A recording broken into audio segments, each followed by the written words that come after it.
We purchase from them every day, but do they have our best interests in mind?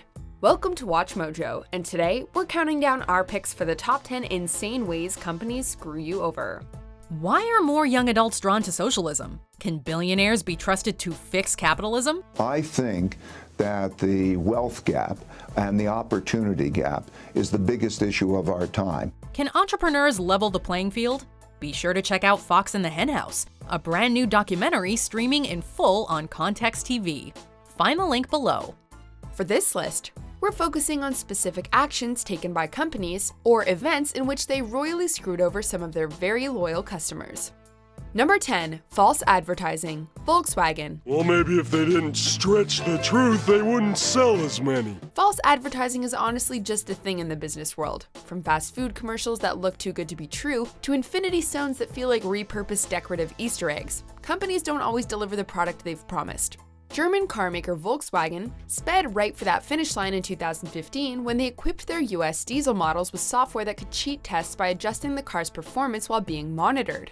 The result? Several models that had passed EPA regulations were actually spewing harmful nitrogen oxide pollutants well over US limits since day one. Ouch. And in my German words, we have totally screwed up. Number 9. Signing you up for extra items. Wells Fargo. We've all experienced it. That frustrating moment when you sign up for one thing and the company then asks you if you're interested in another. Upsells are annoying, but at least more employees/companies actually ask first. Wells Fargo apparently didn't get that ethical business practice memo back in 2011 when high productivity goals encouraged employees to push multiple checking, savings, credit, and insurance accounts on their customers. It was the norm to just open sales unethically. It was just what we were taught, and we just did it. And if that customer wasn't interested, employees were encouraged, directly or indirectly, by higher-ups to sign customers up anyway and hope they didn't notice. The extent of the resulting fees and dropping of credit scores is almost impossible to tally. Can't wait to lodge that big fat check in Barclays of Fitzroy Square. Oh, yeah. Why? Number 8. Monetary advantage. EA's Star Wars Battlefront 2. Video games are about skill and winning with hard-won practice, or at the very least, getting lucky. But paying for your win? That's not fair by anyone's standards. So when EA's Star Wars Battlefront 2 came out with a loot box system that allowed customers, we mean players, to use in-game and real-world currency, many people cried foul. After all, what's the point in grinding for all those hours to earn a weapon when someone else can just buy the chance to get it outright? And don't even get us started on those companies that want us to pay for content that's already on the disc we just bought. We're looking at you, Capcom. Number 7. Surge pricing. Uber. There is evidence Uber drivers are gaming the system and making you pay more. Supply and demand is at the heart of capitalism. But hold up, that doesn't explain a credit card bill in the hundreds the next morning. While airlines and other companies such as Lyft can also be accused of using dynamic pricing models to skew their fees, Uber is easily the highest repeat offender. From a Summerfest fare in the ballpark of $900 to a $14,000 US fee for a 20-minute ride in Canada, Uber seems to keep getting complaints, without an end in sight.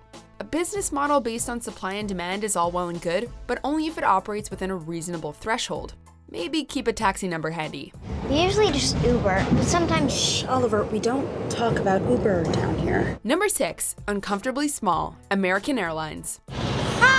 Back when gas prices skyrocketed during the 2008 recession, there was a mad dash for airlines to cut corners everywhere they could to save money. Fees for luggage were instated, Spirit's bare-bones model became popular, and in-flight meals disappeared faster than a complimentary bag of pretzels. In 2017, American Airlines put in an order for the Boeing 737 MAX, a plane that slices another 2 inches off every customer's already cramped plane seat. If the seat's too small, customers will be forced to upgrade and pay for more comfort, right? No thanks.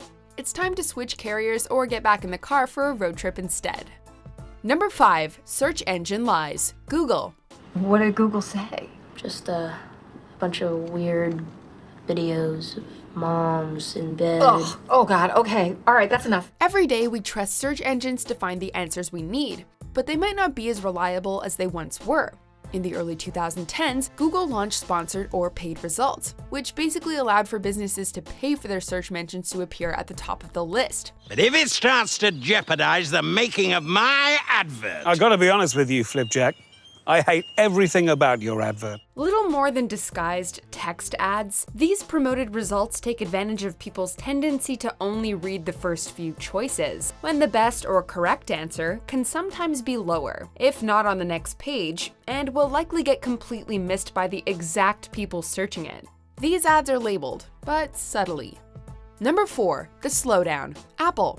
It's no secret that tech companies keep coming out with the latest and greatest to get us to pony up for the latest upgrade. The new iPhones are in short supply, so please form an orderly...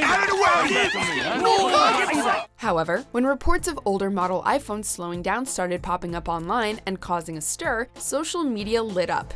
In 2017, Apple released a statement apologizing and actually admitting fault, but claimed it was to extend the battery life of the older phones. Legal actions were taken and Apple quickly backpedaled, coming out with a battery replacement plan and a battery health feature to hopefully appease their fiercely loyal customers. Number 3, rigged pricing. Amazon. Amazon.ca, what's the website for that?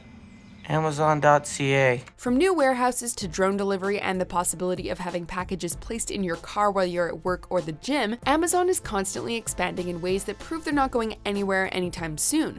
But should any single company have that much power, especially with a history of alleged manipulative practices? In 2014, a class action lawsuit was filed alleging that Amazon encouraged sellers to raise the pricing of their products to make up for the advertised free shipping cost. Second, they were also accused of promoting third-party sellers with higher prices in their algorithms.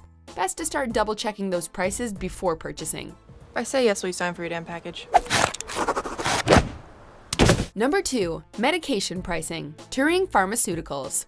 Imagine going to fill out your prescription only to find that the price has literally skyrocketed while you were sleeping. This is exactly what happened in 2015 when the now infamous Martin Shkreli gave no warning and raised the price of Daraprim, an antiparasitic drug, from $13.5 per pill to over $750. Of course, though this is an extreme example, the pharmaceutical industry as a whole has a history of dubious practices. Pricing increases have since also affected EpiPens and insulin, leaving those who need these life-saving drugs scrambling to come up with even more money just to survive, and questionable expiration dates are a constant problem. This problem is systematic. Heather Bresch runs Mylan Pharmaceuticals, which has raised the price for its life-saving EpiPen from $90 to $600 over 10 years. Number 1, not protecting our information. Facebook. So this was a major breach of trust, and I'm really sorry that this happened. Is your information safe? The answer to this question increasingly appears to be no. Several companies have come under fire for being the victims of hacks and scams, but nowhere has the effect been so widespread than Facebook. An app constructed as a data-collecting quiz was all it took for the profile information of countless users to be leaked via a company called Cambridge Analytica.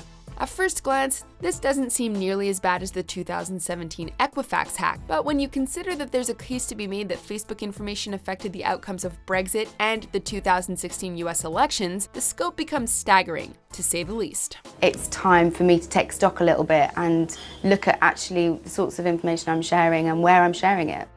Do you agree with our picks? Check out this other recent clip from WatchMojo, and be sure to subscribe and ring the bell to be notified about our latest videos.